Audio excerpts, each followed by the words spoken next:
Okay. So lots of mucus in the vocal tract. So yeah, Much so how long has this having been? Hmm? serious problems, like serious, that rattle and the constant feeling like I need to clear my throat and swallow. It's gotten so bad. All right. For how long have you been having this? Well, my sinuses have been overactive my whole entire life. Okay. So constantly, I mean, my whole adult life, I should say. And Hmm. it's just gotten progressively worse as I get older.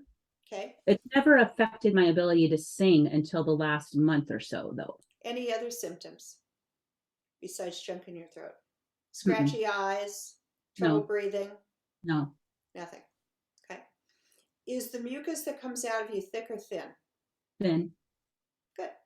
I mean, but so a lot of it drains, like even when I'm sleeping at night. So Yeah. it'll get into my lungs and Yeah. But I'm still really happy for that answer because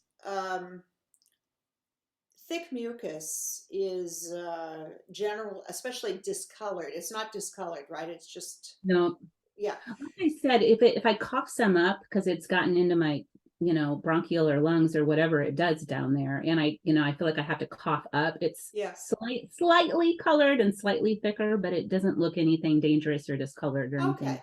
Yeah. When you have, green mucus and this kind of thing, that's a sign that you're infected. So what I'm trying to say and why I told you this is a little bit complicated because there's a whole bunch of reasons that the mucus can come on the cords.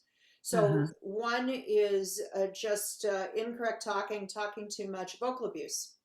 Okay, and yeah, so that's. But I'll give you all the reasons. Okay, so harsh onsets, talking too loud, talking with no breath. All of those can cause irritation in the vocal folds, and 10 glottal onsets in a row, and there's junk in your throat. So that's one. Another one is acid reflux. So and that can be silent at night. People don't think they have heartburn, but guess what? And but there's a symptom to that.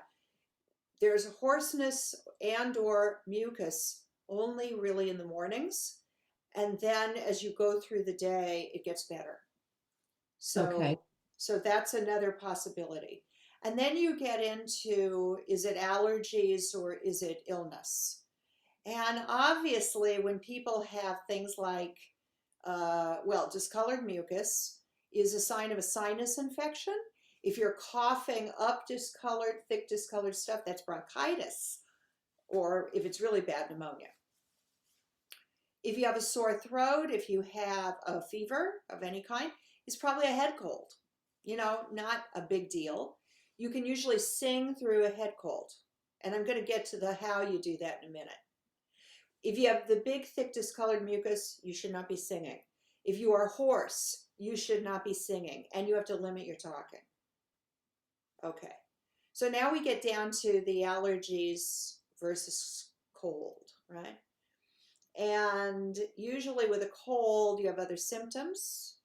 And you can have a really runny nose, but you can also have the mucus be a little bit thicker. Mostly it's allergies can be so bad they make you think you have a head cold.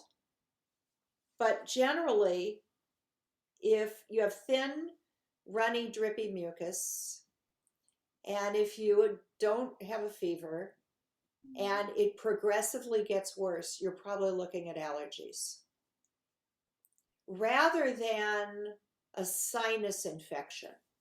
So this is a key point, I think, for you, because if you say, like you said a minute ago, I've had sinus issues my whole life.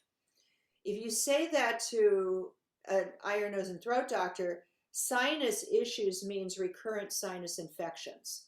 When you have sinus infections, you have really thick, discolored stuff coming out of your nose, and it's painful. If you press in Yeah, here, no, it's nothing like that. It's just postnasal drip is what my doctor yeah, I calls bet it. you have allergies. Maybe. And um, the whole key to this is, there's a couple of things you can do.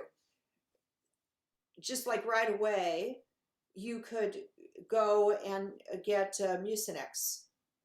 the generic name is guaifenesin, which is an innocuous drug.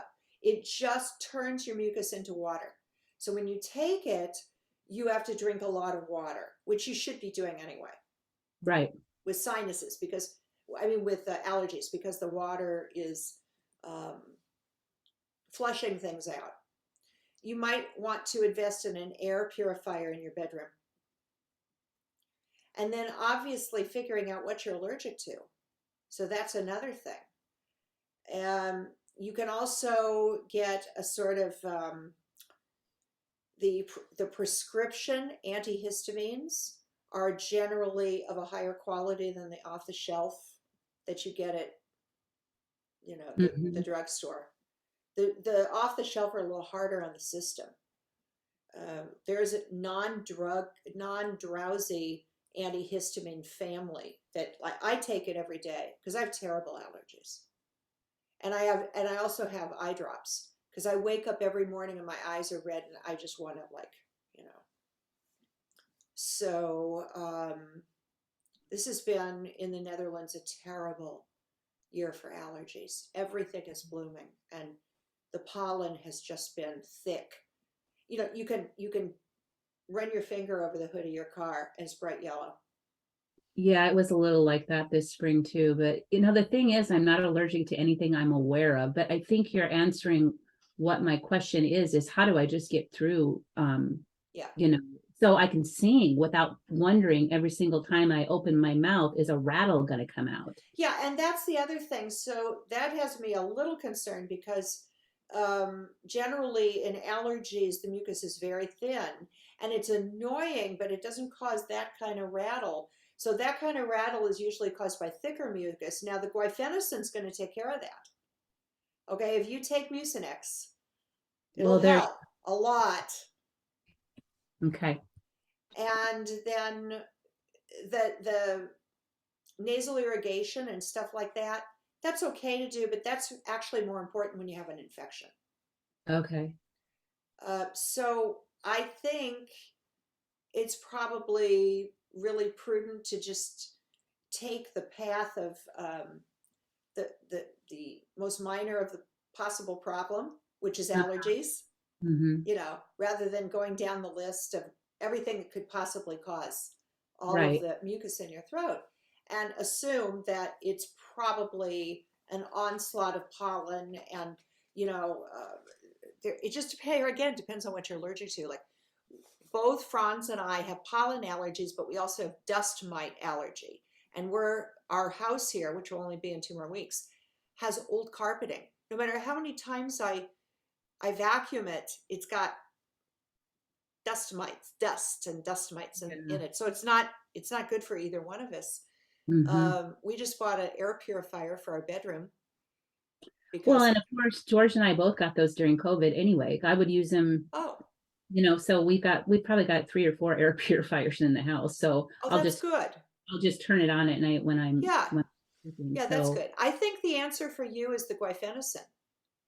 Yeah, I think so too. And Yeah. I'm so drug resistant, Linda. I know, but this is a nothing drug. Now, my Yeah. best friend is a doctor, Mm-hmm. and she told me about this years ago. And she said, of all of the medications that we study in medical school, this is the one that is like the least, it has no side effects other than turning your mucus to water. It's just like, that's all it does. It puts, so Yeah. you have to drink a lot of water, but that's all it does. It just dissolves the mucus. And there's no other terrible side effects. It'll dry you out too much unless you hydrate. That's the only side effect. It might be my muse here. It might be. And I would never get rid of my past bazillion years. I've lived with allergies 1,000 times before I. Franz is allergic to Ganesh, but what can you do? Yeah. So anyway, I would try that. Okay. And I think let me know, if it helps. I will. Hopefully it was. And tell me about the show you're in. Yeah. Well, let's stop the recording now, and then we'll just talk. Okay. All right. Yeah.